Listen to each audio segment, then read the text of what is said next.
Welcome back to the channel. We hope you continue to enjoy. Okay, so let's say you got your terrier and have brought them up in hopes they will make a good digging dog. Well, before you enter your dog for their first dig, we recommend you commit at least some these 20 mistakes as written by Robert Burns of the PTC. A. 1. Not having a working locator collar on your dog and a working box in your hand. The battery case of your Deben locator collar should be well taped with vinyl electrical tape to keep out dirt and water. The collar and box should be checked every time a dog goes to ground to make sure the equipment works. Never use zinc air hearing aid batteries, they will not work long in a Deben collar as there is no air after the battery cap is put on. 2. Not having a full set of digging tools with you, including a shovel, bar, digging spoon or mattock. If you cannot dig, you will eventually be a witness to tragedy. 3. Allowing a dog to enter undiggable areas, stone cliffs and rock dens, hard-packed stable floors, holes under concrete slab foundations, etc. 4. Talking loud while the dog is working and or allowing other dogs to bark, growl and lunge near the den. Noisy dogs and noisy people need to be moved one field over from where the work is being done. Most people will be quiet if told why before you get to the hole. Use hand signals and everyone else will follow on. The louder you and the other dogs are outside the hole, the less likely the quarry will be to bolt. Try for the bolt before you rush to dig. 5. Not having a cell phone and being able to describe your location. Your car breaks down, you slash your leg quite deeply with a machete, your hunting partner has a heart attack, you break your leg in a fall. Your phone is your safety lifeline, but it does not do much good if you do not know where you are and can describe it with some accuracy. 6. Not having an ID on your locator collar and a tattoo or chip on your dog. If your dog goes missing, you should not have an immediate heart attack because there is no phone number or ID on your dog. A slide tag on a Deben collar works well, as does an indelible pen on the leather. A phone number can also be scratched onto the battery cap. 7. Having too many loose dogs in the field. The occasion to go on a hunt is not a reason for any one person to bring along a kennel of dogs. No one can keep track of more than 2 dogs in the field. Please do not bring any more unless they are absolute command and control animals that operate with military precision to voice and hand signals. The more dogs in a field, the higher the chance of tragedy, a lost dog, a dog fight, a dog caught in a hole, more than one dog entering a set at a time, etc. 8. Not carrying the tools or offering to help dig.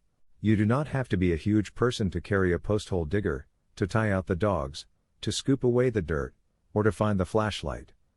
I have never met anyone in the field so incapacitated by infirmity that they could not use a shovel or a post-hole digger for at least a few minutes. If you are with a hunt judge, expect to do all your own digging to get a certificate. 9. Not digging a big enough hole right at the beginning. A hole should be as wide at the top as it will be deep, and the hole should be dug with vertical sides. Note, a hole need not be round, a trench a little wider than a spade blade, cutting across the den pipe location, is most likely to locate the pipe and is also the easiest to dig. As you get deeper, past 4 or 5 feet, you will have to cut shoulders into your hole to use as a digging platform for the next depth, so past 5 feet the hole needs to account for these. A too small hole is very difficult to enlarge after you have broken into the den, as the dirt can slip back down into the pipe and suffocate the dog. A small hole into the den pipe is difficult for a pull dog to work. You will never wish you had dug a smaller hole, but you will often wish you had dug a larger one. 10. Putting 2 dogs to ground in a set. This is a common mistake that often leads to wounds, either inflicted by one dog on another, or by the quarry as the rear dog pushes the first dog into the prey's snapping teeth.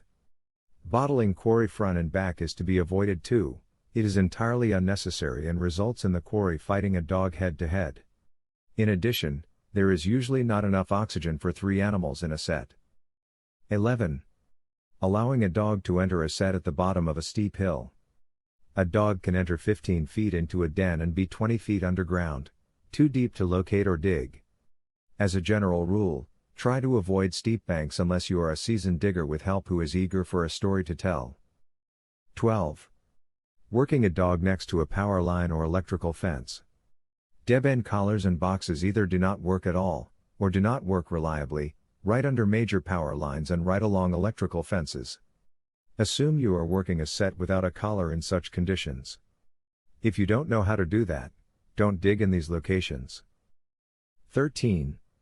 Allowing a dog to enter a set occupied by a skunk or porcupine. Smell holes for skunk odor before releasing your dog into the set. Note, in December through February stale skunky smells may come from a fox set, but this is the smell of a fox den, not a skunk. If you are in porcupine country, look for gnaw marks on surrounding trees and shrubs. Know what to do when your dog meets either of these problem creatures, and get animals that have had serious encounters with either animal to a vet. See page on skunks under Corey section. A dog sprayed by a skunk underground can die due to the chemical in the skunk spray bursting the dog's red blood cells. The dog can die of anemia if not gotten out in rapid order.